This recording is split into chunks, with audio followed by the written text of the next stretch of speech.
Close होगी। खैर एक उस पर वापस आते हैं, अब यतिन को जोड़ लेते हैं और हमारी सेगमेंट क्या चल रहा है, और आज फोकस है रियल एस्टेट सेक्टर में। तो यतिन बताइए क्या चल रहा है यहाँ पर। तो देखिए, सबसे पहले अगर हम देखें रियल एस्टेट स्टॉक्स की, तो पिछले 3 महीने का स्केल देख लें, 6 महीने का स्केल देख लें, 1 साल का स्केल देख लें, तो आपको नेगेटिव रिटर्न्स दिखाई पड़ेगा रियल एस्टेट सेक्टर में। और क्यों ना हो, क्योंकि राइजिंग इंटरेस्ट रेट एनवायरनमेंट है।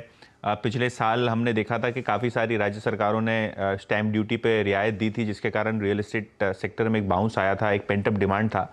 लेकिन अगर हम सेकंड क्वार्टर अर्निंग्स के बाद जो मैनेजमेंट कमेंट्री की बात करें, वो बहुत अच्छी रही है। इनफैक्ट Q2 जिस महीने में या जिस क्वार्टर में आपको श्राद्ध दिखाई देता है या मानसून दिखाई देता है, उस जो सीजनली वीक क्वार्टर है, उसमें सेल्स भी अच्छी रही हैं, कलेक्शंस बहुत ज़बरदस्त रहे हैं। तो अगर हम रिटर्न्स की बात करें तो शोभा, पूर्वंकरा, लोधा, गोदरेज प्रॉपर्टीज़, ये सभी शेयरों में आपने 5 से 10% का करेक्शन देखा है पिछले 3 महीनों में। एक DLF और कुल्टे पाटिल, ये दो एक्सेप्शंस हैं जहां आपने पॉजिटिव रिटर्न्स देखे हैं। लेकिन सेकंड क्वार्टर की जो कॉन्फ्रेंस कॉल की अगर आप टेकअवेज देख लें, तो सबका ये कहना है कि सेकंड हाफ में डिमांड अच्छी रह सकती है।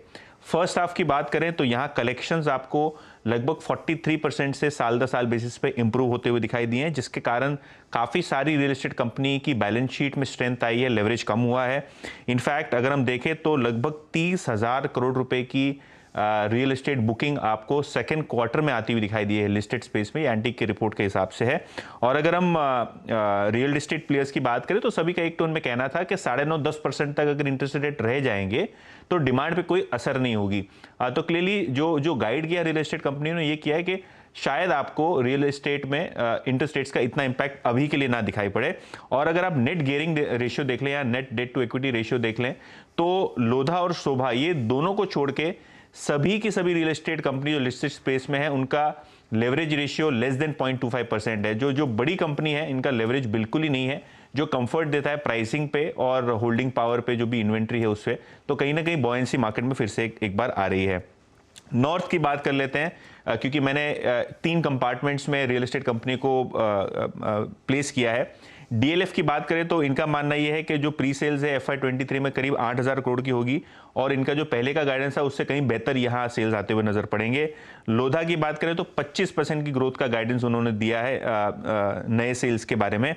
गोदरेज की बात करें तो 27% का गाइडेंस है, और कोल्टे पाटिल का 25 से 30% का सेल्स ग्रोथ गाइडेंस है FY23 के लिए।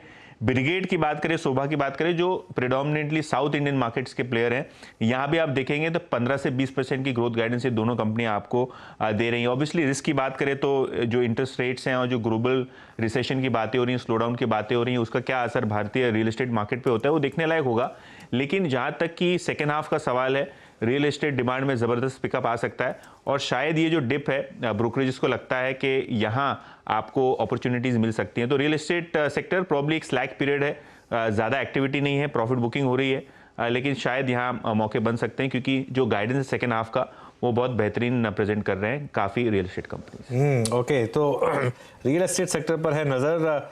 राजेश जी, एक रियल एस्टेट पर एक व्यू बन रहा था कि काफ़ी तेज़ी आ रही थी, लेकिन कुछ हुआ है यहाँ पर, स्पेशली स्टॉक स्पेसिफिक तो हमने काफ़ी एक्सीडेंट्स भी देखे और अच्छी कंपनियों में देखे हैं। गोदरेज प्रॉपर्टीज़ है जैसे, वो उनका जब वो रीडेवलपमेंट वाला एक इशू आया था, वहाँ पर एक प्रॉब्लम हुई। फिर वो जो उनके CEO हैं, उन्होंने छोड़कर अपना खुद का बिजनेस स्टार्ट करने की जब डिक्लेरेशन की, उसके बाद यहाँ पर गोदरेज प्रॉपर्टीज़ हुआ या DLF हुआ या बैंगलोर बेस्ड जो रियल एस्टेट प्रॉपर्टी जिसने आउट परफॉर्म किया है, इनमें से किसी पर दाम लगाएंगे आप?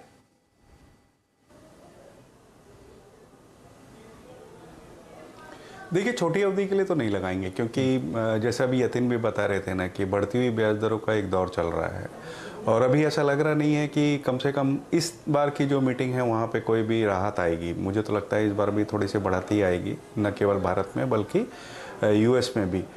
आने वाले दिनों में इन्फ्लेशन को देखते हुए हो सकता है कि स्टैंस में चेंज हो, जिसकी उम्मीद बहुत ज़्यादा है। तो उस दौर मुझे लगता है कि वापस से रियल एस्टेट में थोड़ा सा ट्रैक्शन आएगा। किसी के मध्यम से लंबी अवधि का नज़रिया हो तो कुछ एक चुनिंदा स्टॉक जैसे कि गोदरेज हो, प्रेस्टीज हो या लोधा हो, ये सब में ध्यान लगाया जा सकता है। अदरवाइज़ मैं ये समझता हूँ कि जो खुदरा निवेशक हैं उनको रियल एस्टेट में थोड़ा सा सावधान रहना चाहिए, क्योंकि कई तरह के इश्यूज़ होते हैं, चाहे फिर वो इन्वेंट्री के हों या कॉर्पोरेट गवर्नेंस के हों या ब्याज दरों के हों। उससे बेहतर होगा कि जो ये रियल एस्टेट की एंसिलरी कंपनी है, फिर वो सिरामिक टाइल्स की हो, सीमेंट की हो, एस्ट्रल जैसी कंपनी हो, वहाँ पर ध्यान देना चाहिए। वो ज़्यादा एक तो सेफ बेट हो सकता है, दूसरे आपको रिटर्न्स अच्छे दे सकते हैं। इवन हाउसिंग फाइनेंस कंपनी जो कि ऊपर से बहुत अच्छी टूट गई हैं, चाहे वो LIC हाउसिंग हो या JIC हाउसिंग हो, वहाँ पे ध्यान रखा जा सकता है। चलिए एक बार जरा इंडेक्स लेकर आइए निफ्टी FMCG, और जरा एक बार मैं देख रहा हूँ कहाँ कहाँ से रिकवरी आ रही है मार्केट में।